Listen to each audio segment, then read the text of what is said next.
Yes, Villa fans, get in there. Aston Villa have beat Fulham away to climb back into the top four. Get in. We are not done yet. We are not done yet. I have tried to remain positive all week, bring you positive vibes, enthusiasm, passion, and the side today did that in abundance. It's a huge victory for Aston Villa in the magnitude of where we are this season, what we're trying to aspire and where we're trying to aspire to get to. And with our injuries and with our manager and with his belief to keep fighting and pushing and wanting and willing for us to succeed and be demanding week in, week out, that was a fantastic away victory. It was Unai Emery masterclass-esque in the level of control for large periods of that game, and I thought we were absolutely brilliant in parts, and yeah, thoroughly deserved to win that game. And the one thing that I did not want to have to come on here and lament was VAR and the officiate in this game. It was absolutely disgusting. You know, some of the stuff we saw from the officiating, especially on VAR's front in this game, it was absolutely awful. And the worst thing that I didn't want to do is come on and have to talk about those impacting and having a major impact in the result of this game. So thankfully those decisions played no part in this game, but we'll get into those in a second as well. So Unai Emery's 50th game in charge of Aston Villa ends in a victory. We saw Pau Torres coming back into the team. We saw him partnering Longley, Pau on the left, Longley on the right. And McGinn went into that double pivot. I thought we started the game really well. We looked really confident. We looked to control the game. First half, I thought we were absolutely fantastic. We were brilliant. We had efforts on goal. We hit the crossbar. We had a goal that we scored through Ollie Watkins, which was absolutely a brilliant finish. We saw Jacob Ramsey picking up pockets and turning and driving. We saw the key attributes of Pau Torres coming back into the side.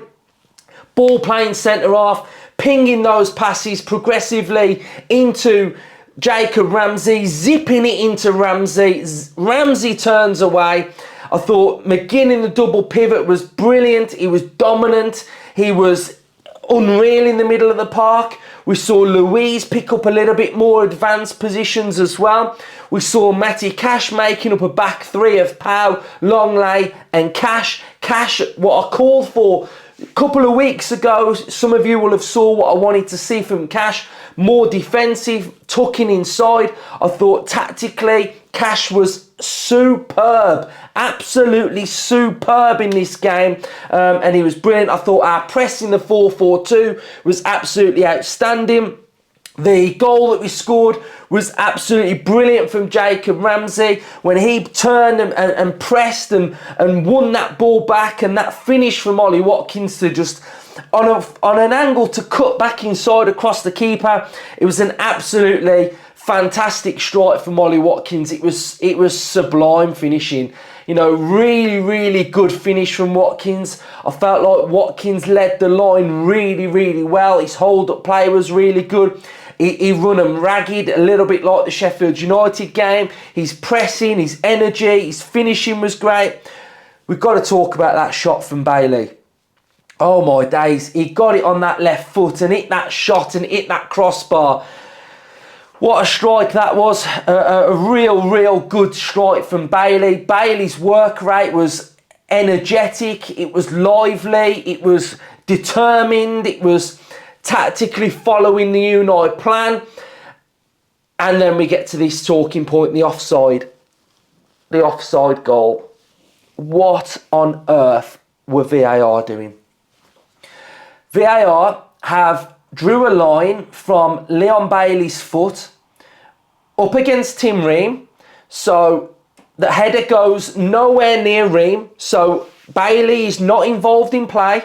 It's nothing to do with Bailey. The header goes to Moreno, who is onside, scores, and VAR draw a line from Leon Bailey's foot. Now, I cannot understand VAR with offsides, because this is the easiest function that VAR have to do.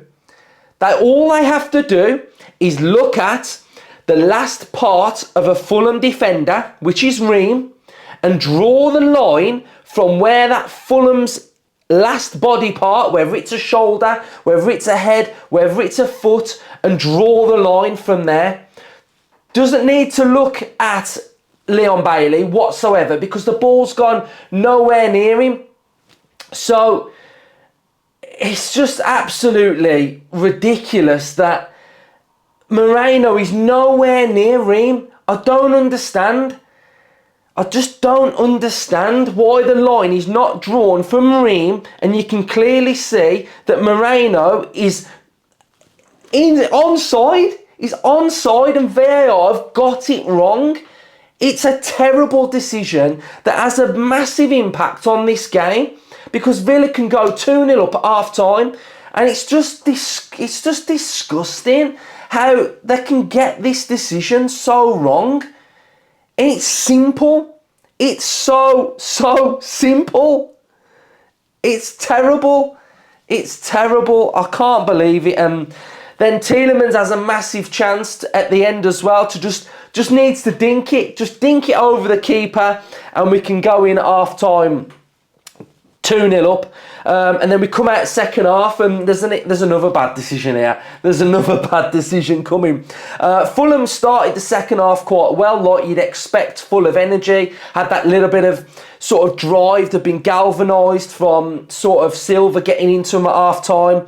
And then Tielemans, Unai Emery ball, liquid football. Tielemans plays Watkins through, and it's another clinical finish from Ollie Watkins, whose goal tally now goes to 13 Premier League goals. And yeah, it was just a fantastic finish from Watkins. Absolutely brilliant, absolutely clinical. Villa go 2-0 up. And then we have a mix-up at the back, don't we, where we were looking really dominant. Matty Cash doesn't cut out the cross, but I don't think it's not Cash's fault. The ball goes in, mix up between keeper and centre-back, and then that goal sort of changes that second half, that sort of 20-minute spell. Villa start to lose a little bit of control. Fulham get that little bit of impetus. And then the Watkins penalty. You know, it's a penalty for me. And they have bottled it. And why have they bottled it? They've bottled it because they know that they've got a new Premier League ref who's managing his first Premier League game. They don't want to throw him under the bus. They don't want to have to make him look like he's made a mistake. And VAR don't give it. Absolutely bottled it. And when the Fulham fans are chanting, the ref don't know what he's doing, I'm thinking, you don't know how can you be chanting that? Like, we've been done over twice here by the officials, and yeah, terrible. But Longley makes up for that goal that he conceded, because he cut out a brilliant cross. I think it was from Traoré that put the ball in. He cut out a fantastic cross. Martinez has pulled out another clutch save, another brilliant save from Traoré, and Villa win the game 2-1. It was at halfway. The first half, I was like, absolutely, Villa were brilliant. Second half, not so much, but we just have to defend. We just have to be dogged. We have to be resolute. We have to see the game out. And that is a huge victory for Villa. With Kamara out, Carlos out, Konsa out. You know, we've shown that we can keep going, churn out the victories. And it was just a fantastic away performance, and it was just what was needed, and I am absolutely buzzing with that. Some of the results: Spurs lost to Wolves. Fair play to Wolves for helping us out there. We've got Newcastle have drew 2-2 with Bournemouth. Aston Villa are back in the top 4, 2 points in front of Spurs now. And for all of those pundits that were writing Villa off, put some respect on our name, on Unai's name, and this Aston Villa side, because we do not make excuses. We keep going, we keep fighting, and I'm absolutely loving it. Love it, Villa fans. It's a huge win. You know, it's Fulham, a team that are galvanised from their last win that they've had. They're up and down. They're a dangerous team to play against. You don't know what you're going to get from them. But it's huge for Aston Villa. 2 away victories in a row now. We've got Nottingham Forest at home, which is going to be another big game. But it's a game that we can sort of get back on track at home as well. And it's just huge. It's just huge to see us go back into that top 4, because I've seen pundits and everyone saying Villa's blip, that's it now, they're not going to get top 4. Keep believing in this team. Do not doubt this team. Do not doubt Unai Emery, because we've got a fantastic elite coach, and we saw that with Kamara out, McGinn in there did a job. That defence was so solid at times. Cash was absolutely magnificent, and I think, you know, I think we can look at Watkins and think, yeah, man of the match, you know, your goals have done it. But for me, I thought Cash was brilliant. I thought Cash was absolutely brilliant. And I'm so happy that he's learning this role and adapting tactically and positionally. He's looking so good now, Cash is. Cash is looking really good. But we could go through so many of the players. But we'll be back tomorrow with a player ratings, and we'll go through the whole team. But Villa fans, enjoy it. Enjoy the content. Make sure you smash a like on this channel as well. Let's have a like target of 1,000 likes. Cheers for all the support. Up the Villa.